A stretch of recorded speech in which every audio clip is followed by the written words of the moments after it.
السلام علیکم ورحمۃ اللہ وبرکاتہ۔ کہانی زبانی کی جانب سے خصوصی سلسلہ حج کی کہانی خلیل اللہ کی قربانی میں خوش آمدید۔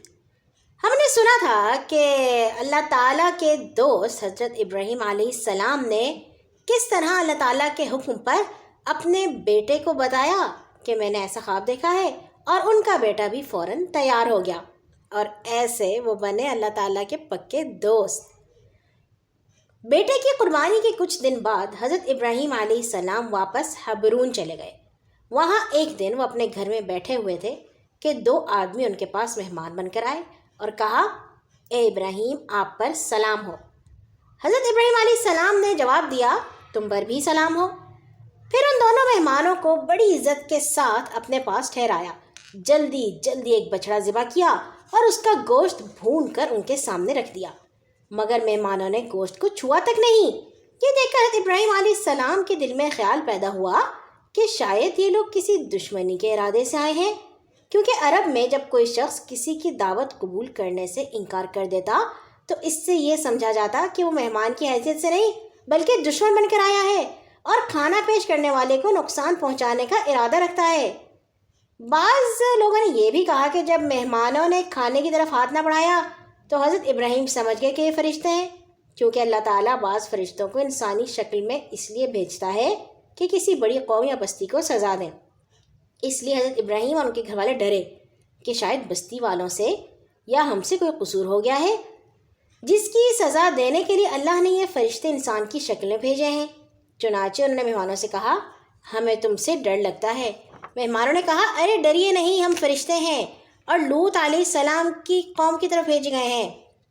اس کے ساتھ ہی انہوں نے کہا، ہم آپ کو ایک علم والے یعنی بڑے سیانے لڑکے کی خوشخبری دیتے ہیں، اس لڑکے کا نام اسحاق ہوگا، پھر اسحاق کو اللہ ایک بیٹا دے گا جس کا نام یعقوب ہوگا۔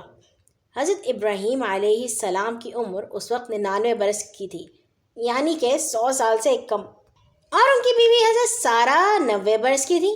فرشتوں کی بات سن کر حضرت ابراہیم نے فرمایا، تم اس بڑھاپے میں مجھے اولاد کی خوشخبری دیتے ہو؟ ذرا سوچو تو صحیح، یہ کیسی خوشخبری تم مجھے دے رہے ہو؟ فرشتوں نے کہا، ہم آپ کو بالکل سچی خوشخبری دے رہے ہیں، آپ مایوس نہ ہوں۔ حضرت ابراہیم نے کہا، اپنے رب کی رحمت سے مایوس تو راستے سے بھٹکے ہوئے لوگ ہی ہوتے ہیں۔ اس وقت حضرت سارہ بھی قریب ہی کھڑی تھیں۔ انہوں نے فرشتے سے ایک بیٹے اور پوتے کی خوشخبری سنی تو وہ کہنے لگی، اب میرے ہاں اولاد ہوگی جب میں بوڑھی ہو گئی ہوں، میرے میاں بھی بوڑھے ہو چکے ہیں، یہ تو بڑی ہی عجیب بات ہے۔ فرشتوں نے کہا، اللہ کے حکم پر آپ حیران ہوتی ہیں؟ اے ابراہیم کے گھر والوں، آپ لوگوں پر اللہ کی رحمت اور اس کی برکتیں ہیں، اور یقیناً اللہ بہت ہی تعریف کے قابل اور بڑی شان والا ہے۔ جب حضرت ابراہیم کی گھبراہٹ دور ہو گئی اور اولاد کی خوشخبری سے ان کا دل خوش ہو گیا تو انہوں نے فرشتوں سے کہا، جس کام کے لیے آپ لوگ جا رہے ہیں اس کے بارے میں پوری بات بتائیے۔ فرشتوں نے کہا، ہم سدوم جا رہے ہیں، وہاں کے لوگ سخت بگڑ گئے ہیں اور اللہ کی نافرمانی کرنے میں بہت دلیر ہو گئے ہیں۔ ان کے برے کاموں کی وجہ سے اللہ تعالیٰ نے ان پر عذاب نازل کرنے کا فیصلہ کیا ہے اور ہم اسی لیے آئے ہیں۔ حضرت ابراہیم نے فرمایا، وہاں تو لوط بھی ہیں، اللہ نے ان کو نبی بنایا ہے اور میں نے ہی اللہ کے حکم کے مطابق ان کو سدوم بھیجا ہے۔ فرشتوں نے کہا، سدوم کے لوگوں نے ان کی نصیحت ماننے سے انکار کر دیا ہے اور زور و شور سے اپنے برے کاموں میں مصروف ہیں۔ اب اس قوم پر عذاب نازل ہوگا تو اللہ تعالیٰ لوط اور ان کے گھر والوں کو سوائے ان کی کافر بیوی کے بچا لے گا۔ ان کی بیوی پیچھے رہ جانے والے ان لوگوں میں شامل ہوگی جن پر عذاب ہوگا۔ حضرت ابراہیم بہت ہی نرم دل اور حلیم، معاف کر دینے والے پیغمبر تھے۔ وہ اللہ تعالیٰ سے بار بار التجا کرنے لگے کہ اللہ تعالیٰ لوط کی قوم سے عذاب ٹال دے، لیکن اللہ تعالیٰ کی طرف سے جواب ملا، اب اس قوم میں کوئی بھلائی نہیں رہی۔ آخرکار فرشتوں نے ان سے کہا، ابراہیم، جو کچھ آپ کر رہے ہیں اب نہ کریں، کیونکہ آپ کے رب کا حکم ہو چکا ہے، ان لوگوں پر عذاب آ کر رہے گا۔ اب ابراہیم خاموش ہو گئے اور فرشتے ان سے رخصت ہو کر سدوم پہنچ گئے۔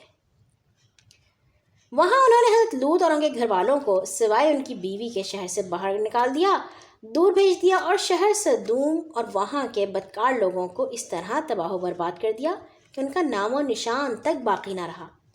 فرشتوں کے جانے کے کوئی 1 سال بعد ان کی دی ہوئی خوشخبری یوں پوری ہوئی کہ اللہ تعالیٰ نے حضرت ابراہیم اور حضرت سارہ کو ایک بیٹا دیا جس کا نام انہوں نے اسحاق رکھا۔ اس وقت حضرت ابراہیم کی عمر 100 برس کی تھی۔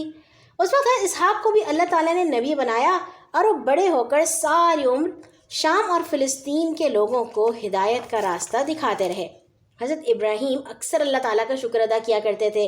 اللہ تعالیٰ نے ان کو بڑھاپے میں اسماعیل اور اسحاق جیسے بیٹے عطا کیے۔ حضرت ابراہیم اللہ تعالیٰ کا بہت شکر کرتے تھے۔ یہ بھی وہ کرتے ہیں جو اللہ تعالیٰ کے خاص دوست ہوتے ہیں۔ حضرت اسحاق کے بیٹے حضرت یعقوب ہوئے، وہ حضرت ابراہیم کی زندگی میں پیدا ہو گئے تھے۔ اللہ نے ان کو بھی نبی بنایا۔ ان کا نام اسرائیل بھی تھا، چنانچہ ان کی اولاد کو بنی اسرائیل کہا جاتا ہے۔ بنی اسرائیل میں بہت سے پیغمبر ہوئے۔ حضرت یوسف، موسیٰ، داود علیہ السلام، سلیمان، زکریا، یحییٰ، عیسیٰ علیہ السلام، سب حضرت یعقوب کے اولاد یعنی بنی اسرائیل سے تعلق رکھتے تھے۔ وقت گزرتا گیا اور مکہ کی آبادی بڑھتی گئی، یہاں تک کہ وہ خاصا بڑا قصبہ بن گیا۔ حضرت اسماعیل بھی جوان ہو گئے اور ان کی شادی ہو گئی۔ حضرت ابراہیم کبھی کبھی انہیں ملنے کے لیے تشریف لاتے رہتے تھے، پھر واپس چلے جاتے تھے۔ حضرت اسماعیل کی عمر 30 برس کی ہوئی تو حضرت ابراہیم اس کام کے لیے مکہ تشریف لائے، جس کی خاطر انہوں نے اپنی بیوی اور پیارے بیٹے کو پانی اور سبزے کے بغیر اس ویران جگہ میں لا بسایا تھا۔ اس وقت حضرت اسماعیل علیہ السلام زمزم کے قریب ایک درخت کے نیچے بیٹھے اپنے تیر بنا رہے تھے۔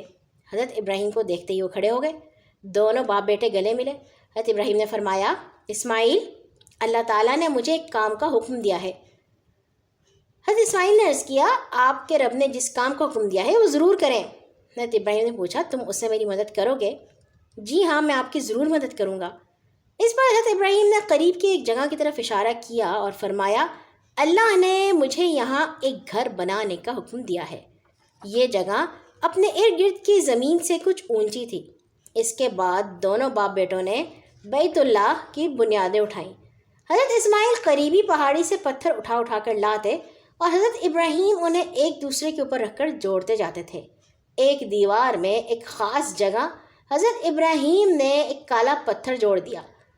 یہ ایسا پتھر تھا جو حضرت جبرائیل نے انہیں لا کے دیا تھا جنت سے۔ اسے حجر اسود کہا جاتا ہے۔ مسلمانوں کے نزدیک یہ بڑی برکت اور عزت والا پتھر ہے، جنت سے جو آیا تھا۔ جب دیواریں اتنی بلند ہو گئیں کہ وہاں سے اوپر حضرت ابراہیم کا ہاتھ نہیں پہنچتا تھا تو انہوں نے ایک بڑا پتھر لا کر دیوار کے ساتھ رکھ دیا۔ حضرت ابراہیم نے اس پر کھڑے ہو کر باقی کام پورا کیا، اور کہتے ہیں کہ یہ پتھر اونچا ہوتا چلا جاتا تھا۔ جب حضرت ابراہیم نے اوپر پتھر رکھنے ہوتے تھے، یہ انہیں لے کے اوپر ہو جاتا تھا، بالکل لفٹ کی طرح۔ یہ پتھر آج بھی موجود ہے، اسے مقام ابراہیم کہتے ہیں۔ جب حضرت ابراہیم اور اسماعیل اس گھر کی بنیادیں اٹھا رہے تھے تو وہ ساتھ ساتھ دعا کرتے جاتے تھے، اے ہمارے رب، ہماری اس کوشش کو قبول فرما، تو سب کچھ سنتا اور جانتا ہے۔ اے ہمارے رب، تو ہم کو اپنی فرما برداری کرنے والا بنا، ہماری نسل سے ایک ایسی قوم اٹھا جو تیری اطاعت کرنے والی ہو، تو بڑا بخشنے والا اور مہربان ہے۔ اللہ تعالیٰ انہی کی قوم میں سے ایک ایسا رسول بھیجے گا جو انہیں آپ کی آیات پڑھ کر سنائے اور کتاب اور دانائی کی حکمت دے اور ان کے اخلاق بھی درست کرے۔ اس دعا میں جس رسول کے بھیجنے کی اللہ تعالیٰ سے دعا کی گئی تھی وہ ہمارے رسول پاک صلی اللہ علیہ وسلم ہے۔ تھوڑے ہی دنوں میں 9 ہاتھ اونچی، 22 ہاتھ لمبی اور 22 ہاتھ چوڑی کچے فرش کی عمارت تیار ہو گئی۔ اس عمارت کا نام خانہ کعبہ، بیت اللہ اور مسجد حرام رکھا گیا۔ بیت اللہ یعنی اللہ کا گھر اور مسجد حرام یعنی بڑی عزت والی مسجد۔ اس کو اللہ کا گھر اس لیے نہیں کہا جاتا کہ یہ اللہ تعالیٰ کے رہنے کا گھر ہے۔ اللہ پاک کا کوئی جسم تھوڑی ہے کہ انہیں کسی گھر کی ضرورت ہو۔ اللہ کے گھر کا مطلب ہے کہ اللہ نے اس کو ایک خاص جگہ پر بنانے کے لیے اپنے پیارے نبی ابراہیم کو خاص طور پر حکم دیا تھا کہ ساری دنیا کے مسلمانوں کا مرکز بن جائے اور وہ یہاں آ کر عبادت کریں۔ پھر اللہ تعالیٰ نے ابراہیم کو حکم دیا کہ میرے گھر کو طواف کرنے والوں اور اس میں نماز پڑھنے والوں کے لیے پاک صاف رکھنا، اور لوگوں میں حج کا عام اعلان کر دو کہ لوگ یہاں پیدل یا سواریوں پر دور اور نزدیک سے آئیں تاکہ یہاں آ کر وہ دیکھیں کہ ان کے لیے کیسے کیسے فائدے رکھے گئے ہیں، اور چند مقرر دنوں میں ان جانوروں پر جو اللہ نے ان کو دی اللہ کا نام لیں، قربانی کریں، اس میں سے خود بھی کھائیں اور غریبوں اور محتاجوں کو بھی کھلائیں۔ آگے نا ہماری عید کی اور حج کی کہانی انشاءاللہ آپ خود بھی کھائیں گے اور دوسروں کو بھی بانٹیں گے۔ چنانچہ حج اسلام کا بنیادی رکن قرار پایا اور اس کی قبولیت کے لیے حضرت حاجہ کی طرح صفا اور مروہ کے درمیان 7 پھیرے لگانا بھی ضروری شرط ہوئی۔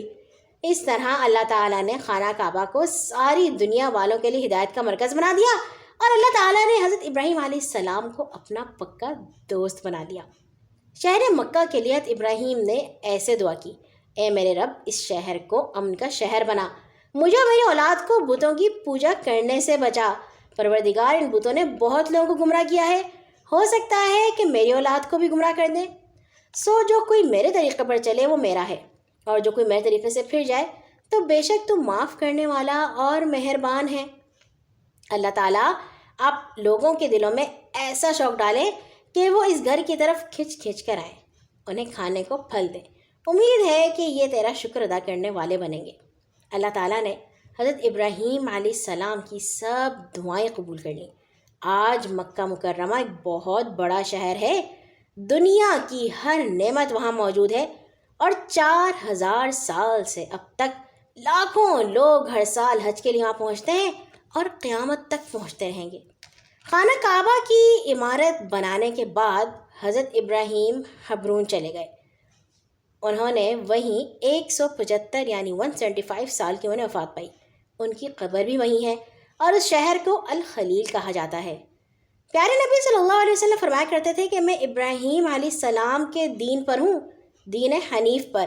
مطلب یہ ہے کہ حضرت ابراہیم بھی اللہ کا سچا دین اسلام لے کر آئے تھے، میں بھی وہی دین لے کر آیا ہوں۔ حضرت ابراہیم اللہ تعالیٰ کے دوست تھے، بڑی شان والے۔ ان کی شان کا اندازہ اس بات سے کیا جا سکتا ہے کہ ہم ہر نماز میں جو درود شریف پڑھتے ہیں اس میں رسول اللہ صلی اللہ علیہ وسلم کے نام کے ساتھ حضرت ابراہیم علیہ السلام کا بھی نام لیتے ہیں۔ اللہم صلی علی محمد وعلی آل محمد کما صلیت علی ابراہیم وعلی آل ابراہیم انکا حمید مجید۔ اللہم بارک علی محمد وعلی آل محمد کما بارکت علی ابراہیم وعلی آل ابراہیم انکا حمید مجید۔ بنیں گے نا آپ بھی ابراہیم حنیف کی طرح اللہ تعالیٰ کے دوست؟ انشاءاللہ۔ اللہ حافظ۔